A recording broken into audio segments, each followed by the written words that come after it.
Hey guys, RanterInShades here, exercising my First Amendment rights vlog style. If you've been noticing, a lot of the videos I've been making as of late have had to do with this cancel culture phenomenon.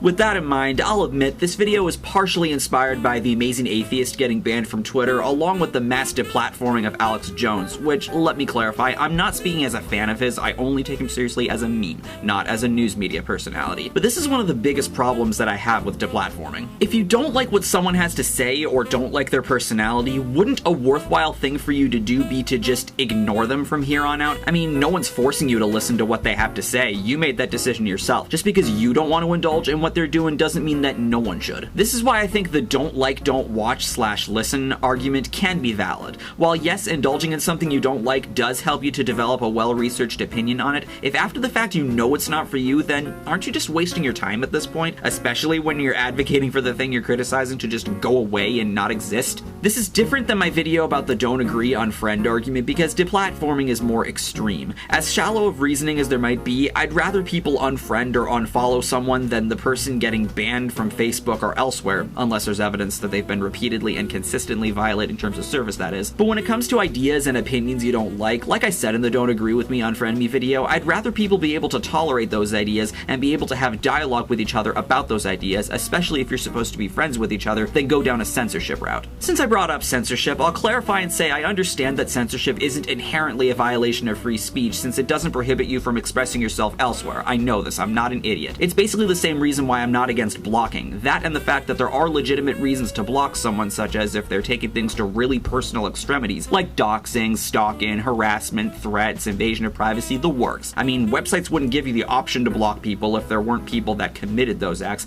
and anyone that tries to argue that blocking is against the First Amendment, again, I have to ask, why then would websites give you the option? I'll link a video from Adosa Buckley in the description that explains this point excellently. Deplatforming, though, again, is a more extreme action since it deprives the person of an ability to speak their piece using that platform. Again, unless there's evidence that they've been violating terms of service, especially to the level of breaking the law. My point is that while there are valid reasons to ban someone from a site like Facebook, YouTube, etc., that doesn't mean I don't have problems with the idea of deplatforming, at least when they aren't violating terms of service and all they're doing is expressing opinions or making content that you personally don't like. Again, since no one is forcing you to listen to what someone has to say, doesn't ignoring them seem like a more worthwhile option? Not to mention, another problem I have with deplatforming is that it also robs people of the ability to think for themselves and decide if they agree with what's being said or not, which is the same problem I have with the private business argument. This leads to the don't like, don't watch / listen argument. Now don't get me wrong, I understand why the argument is flawed. Pie Guy Rules made a great video outlining the problems with the argument.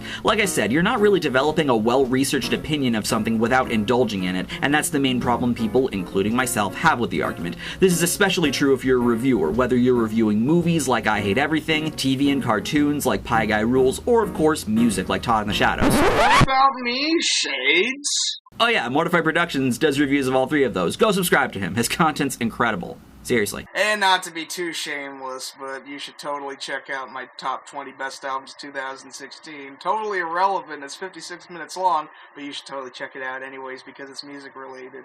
And I love you. Because that's what YouTubers say to their subscribers, right? That is if you're subscribed to me. And I'm totally on a different channel. I need attention.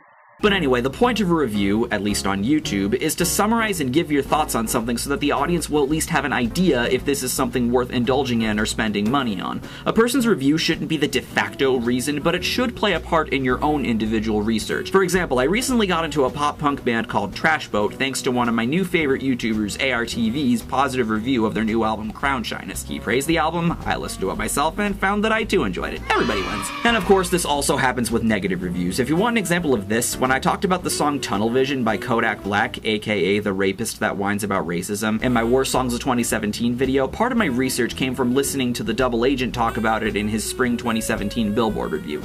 Again, my opinion on the song wasn't based off of just Agent's review, as that would be both fanboyish and an act of not thinking for yourself, but rather a factor in my listening to the song myself and reaching my own conclusion about what I thought of it.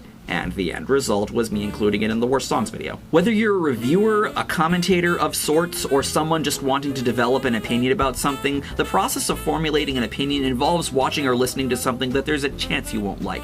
But when you continually indulge in something you already know you don't like for example, watching a YouTuber you either don't agree with or don't like their style of content, it just seems like you're torching yourself, doesn't it? And this is what leads me to think that the don't like, don't watch / listen argument can be valid. I mean, I know there are instances where it would still sound silly, like if you're just trying to see if the person or people improve, but eventually it's gotta get tiresome. And the video I made towards Muse Productions is evidence of that, even though I still find some enjoyment in his content and I'm wanting to see if he can improve as a person since making my video, hence why I'm still subscribed to him. I also think don't like, don't watch is a valid response to make to someone when all they're saying is, close your channel, delete your videos, get the fuck off YouTube. How about no? Like, if you don't like my content, no one is forcing you to watch it, so aside from wanting to see if I've improved in your eyes, what are you even expecting to gain from coming back to my channel at this point? And do you really think I'd listen to someone trying to tell me to close my channel or delete my videos? No. I'd rather keep doing what I'm doing while you do something more productive, like watch content you like. Wow, the stick to what you like argument actually makes sense in this context. And again, this applies double for people, such as Steve Shives, that advocate for someone to get deplatformed or banned from somewhere just because they don't like what they have to say. And since I brought up Steve Shives, here's a clip from The Amazing Atheist's famous ownage of him that sums up my feelings on deplatforming. And despite all of that, I would never make even the slightest attempt to remove him from YouTube.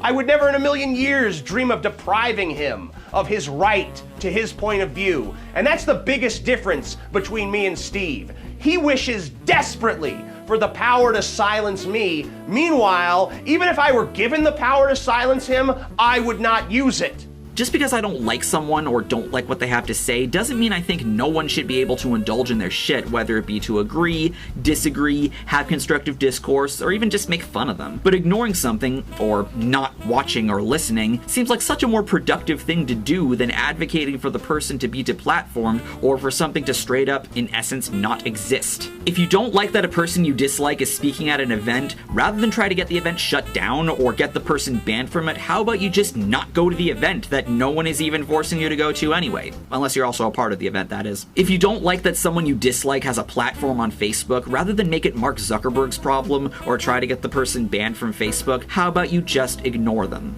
Unless someone is sharing from them constantly to the point where ignoring them isn't enough, in which case I'd just hide their posts from my feed. It's not hard. Or if this is about an average Joe as opposed to a page, I just block them so I don't have to see them and they can't interact with me, unless they go out of their way to create a sock account, which is kind of pathetic, let's be honest. That also constitutes as harassment, so that not only is a valid reason to block someone, like I said earlier, but it also goes against terms of service and thus would be a valid reason to get the person banned from the site. Other than that, I still think deplatforming instead of just ignoring the person isn't the best approach to take. And finally, if you don't like a particular band, song, album, producer, movie, TV show, director, actor, writer, etc., you can have your negative opinion, sure. No one is saying you're not allowed to it, but rather than advocate for the product to not exist or for the person to quit their job, how about you just state your opinion and move on? But Shades, what about when you said, who produced this and who gave it the okay?